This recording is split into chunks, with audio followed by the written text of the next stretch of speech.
Hello বন্ধুরা, আজ আমি খিচুড়ি বানাবো। তার জন্য আমি গোবিন্দভোগ চাল নিয়েছি, আর মুসুর ডাল দিয়ে দিলাম, মুগ ডাল আর দিয়ে দিলাম চানা ডাল। এগুলো ভালো করে ধুয়ে আমি কুকারে দিয়ে 2 সিটি মতো দিয়ে দেব, সেদ্ধ করে নেব।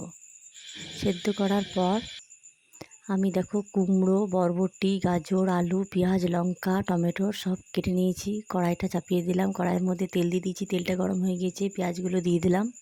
পেঁয়াজটা হালকা ভেজে আমি সবজিগুলো দিয়ে দেব। সবজিগুলো হালকা ভেজে তারপর আমি দিয়ে দেব আদা রসুন পেস্ট আর দিয়ে দেব টমেটোর। এটা হালকাভাবে ভেজে নেওয়ার পর আমি নুন, হলুদ, জিরে গুঁড়ো, লঙ্কা গুঁড়ো এগুলো দিয়ে দেব। এগুলো দিয়ে আমি ভালো করে ভেজে নেব সবজিটা দেখো ভালো করে ভাজা হয়ে গিয়েছে। এরপর আমি একটা পাত্রে এই সবজিগুলো আর যে সেদ্ধ করা চাল ডাল এটা আমি দিয়ে একটু জল দিয়ে আমি আবার চাপিয়ে দেব। দেখো খিচুড়িটা হয়ে গেছে। এর মধ্যে আমি 1 চামচ মতো ঘি দিয়ে দিলাম।